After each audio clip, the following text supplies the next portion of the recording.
20 past 6 and we're departing Yarmouth. It's a beautiful morning. Had a bit of fun in Yarmouth last night. And we're going to try and beat the running tide coming in the mouth of the Solent. Helmsman looking happy. Ropesman looking happy. We're all happy. We're all good. Happy. And a happy skip.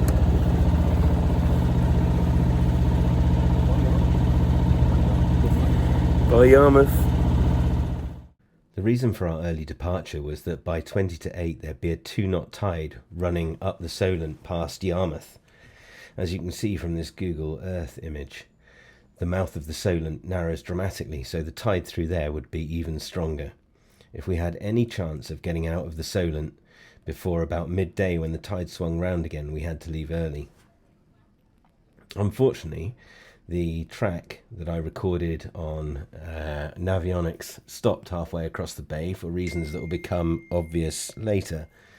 But we did make it out of the Solent, although it was really hard-won ground. We struggled against the tide and we were moving at probably about 2 knots for a very long time with engine and sail, struggling against the wind. There were pretty light winds and we didn't have a lot of help from the wind. There's St Alban's Head, where we hit some tidal overflows that we weren't expecting, and then later we finally made it to Weymouth, where we made repairs.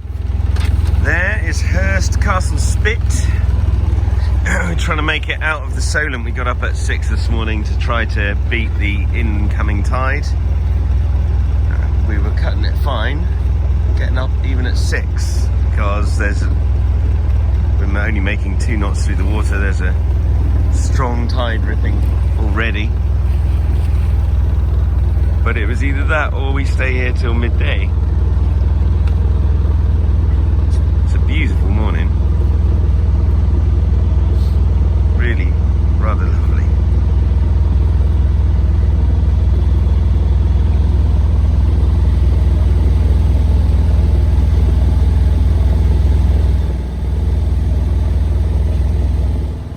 There's St Alban on the other side of the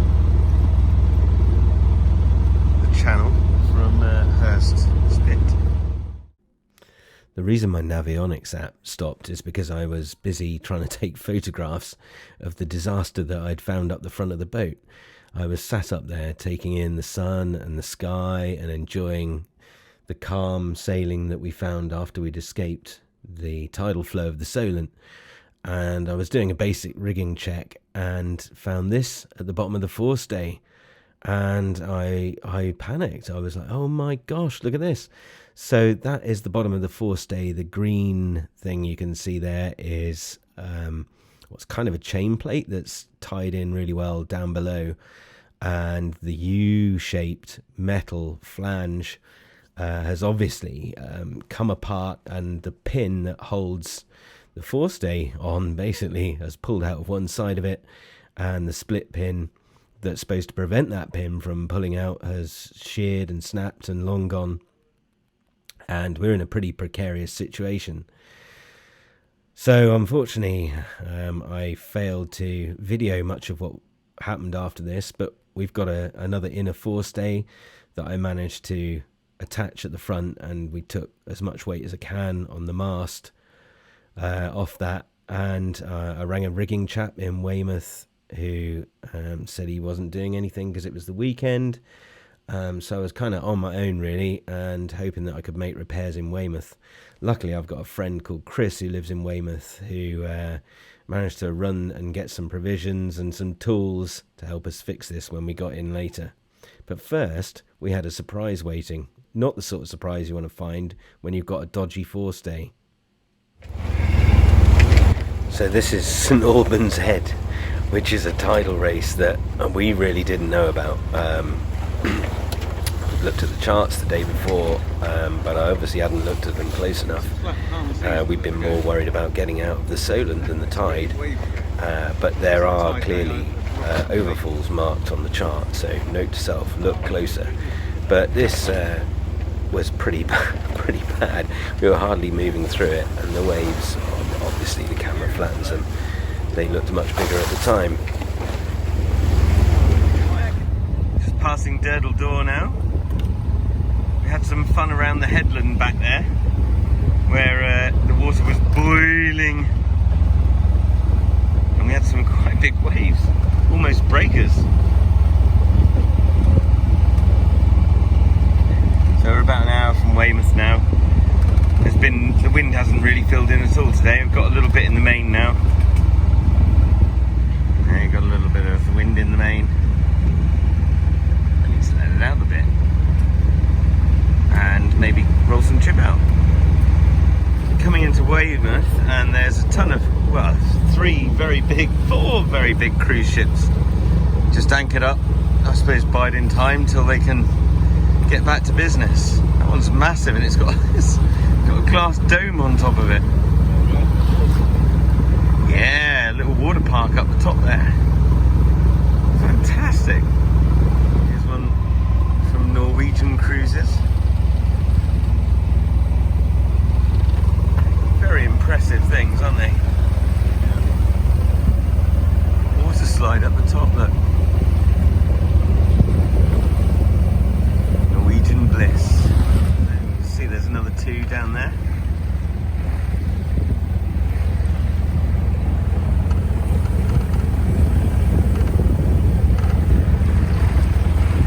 And another big Norwegian one up ahead. Very impressive. Yeah, ready for Weymouth? Weymouth. Ready for Weymouth. Weymouth, ready for me. Yeah. How about you, David? I'm ready for Weymouth, baby. Excited for a bit of Weymouth? Oh, yes. Yeah, I was here for at least 8 weeks.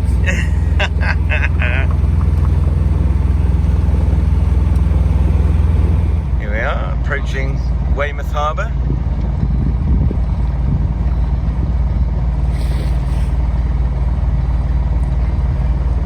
Yeah, ignore that third pier thing. Yeah. Yeah.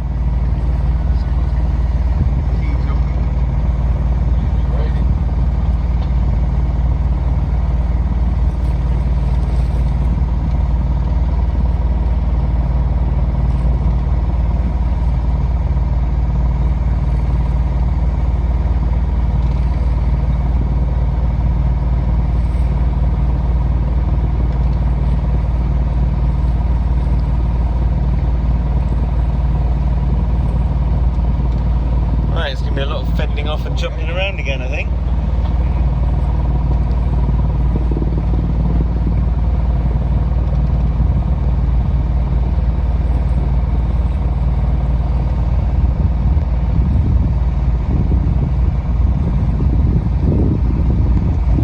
Very nice too.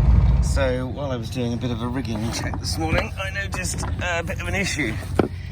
If you look at this, our forestay is hanging on by a wish and a prayer. Not good. So I rang a rigging chap in Weymouth, and unfortunately, because it's the weekend, he's not really doing anything this weekend. So we're going to try and fix it ourselves. So we're going to loosen off the backstay. We've got a spare stay, second forestay. That's attached down here, look. So attached, this comes up to the top of the mast, and it's wire but then turns into rope. So we've got a second stay in there that should stop the mast from going anywhere while we're trying to fix it. And I'll take the weight off the back stay and then try to get that whole thing out, and then we can try and bend it back into shape, put a few washers in either side of it, get a new pin down through, and we'll be good to go. Backstay's on a bottle screw, so I've just taken out the cotter pins, whatever they split pins, from the two so that we can turn this. And they're marked at the top. I've put a bit of tape around the bottom so that we know where we were. Actually, the top's fine, isn't it? We just need the top marked. I'm going to get a big screwdriver and try and get this turned to loosen off the backstay. Properly loose? Yeah. Lovely. All right. Rolling? Rolling. Better add, do you? All right, so we got this. Oh my goodness. There we go. So I'm not quite sure how I can get this out, really. Ah, there we go. It's very difficult, isn't it? I can't get the angle of film. No. All right. Scrub. So the plan worked. We managed to get the forestay linkage all off.